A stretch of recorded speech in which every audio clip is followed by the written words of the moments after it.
Good day. So in this video, we are going to discuss the definite integrals. So in the previous lessons, we have seen that we say that if y is equal to x to the power n, then we say that the integral of x to the power of n dx will be equal to x to the power of n plus 1 divided by n plus 1 plus a constant c. So these kind of integrals, we call them indefinite integrals because they have got a c. So every time when you integrate a function, then you put plus a c, that integral is called indefinite.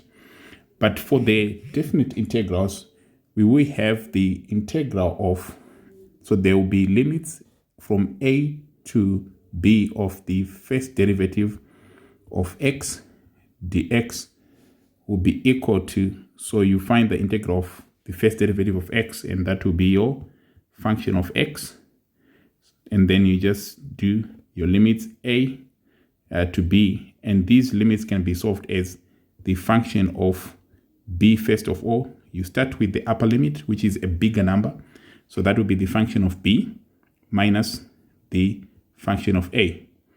And that is how you do definite integrals. So the definite integrals, when you integrate, if there is limits a and b here, you are doing the definite integrals and you don't put plus a c. So you just integrate, then you do the function of b minus the function of a. Then you've got your definite integrals.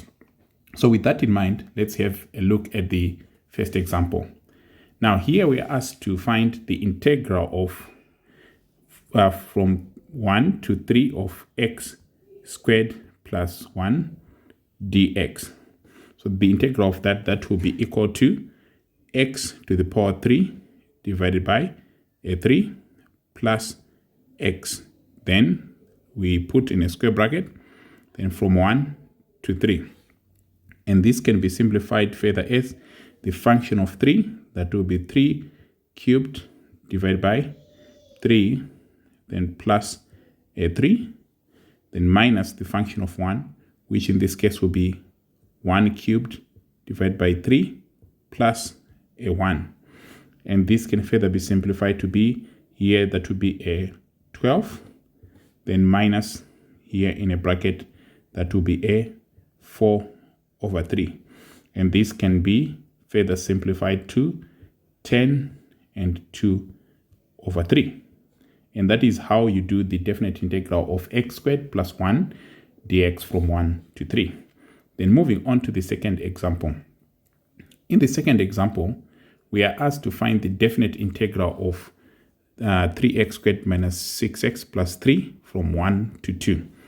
Once again, we do exactly the same thing. So here that will be the integral of 1 to 2 of 3x squared minus 6x plus a 3 dx. So that will be equal to, so that will be the integral of that will be x cubed divided by 3. So that is just x cubed.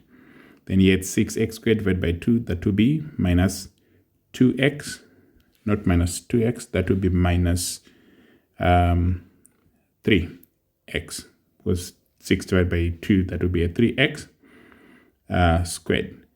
Then plus 3x, then our square bracket to show that it's a definite integral from 1 to 2. Then remember, the next step is to do the function of 2 minus function of 1.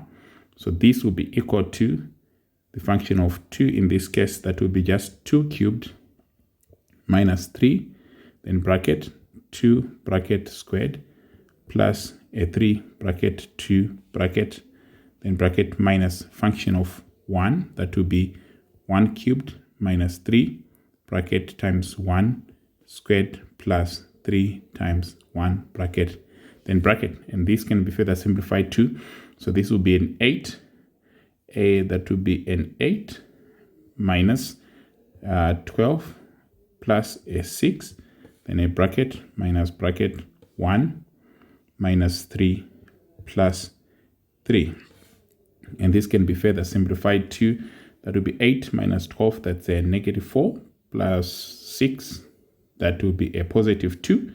So that will be 2 minus, so here it's a 1. So which is just equal to 1. And that is how you do the definite integral of 3x squared minus 6x plus 3 dx from 1 to 2. Now, in the last example, we are asked to do the definite integral of 4 root x minus x over square root of x from 0 to 1.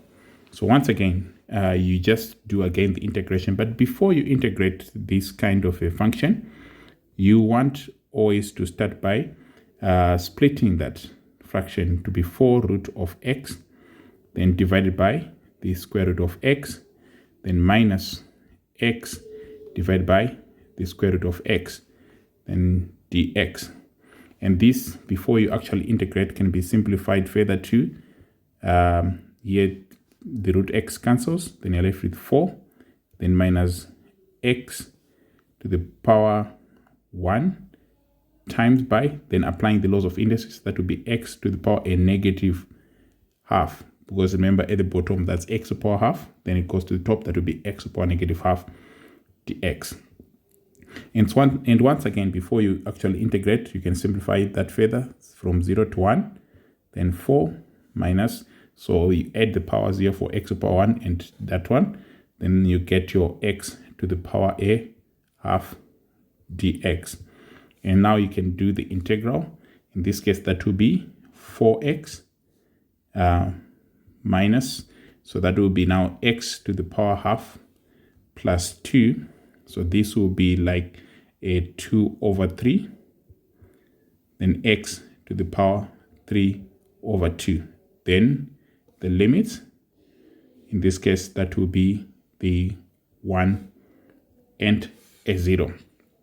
Now, and this can be further simplified to be the function of 1, that will be 4 bracket 1, then minus 2 over 3 bracket 1 to the power 3 over 2 in a bracket, then minus, then in a bracket function of 0, 4 times the 0 bracket minus 2 over 3 bracket 0 to the power 3 over 2, then close bracket. And this can further be simplified to 4, then here minus 2/3, because 1 to the power 3 over 2 is just going to be a 1. Then this is just a 0 that side. And this can be written as, so 4 minus 2/3, that will be a 3 and a third. And that is how you determine the integral of this 4 root x minus x over root of x from 0 to 1. Yeah, I hope that makes sense. And let me know what you think in the comment section. Thank you very much for attending this session, and I hope to see you again in the next session. Bye.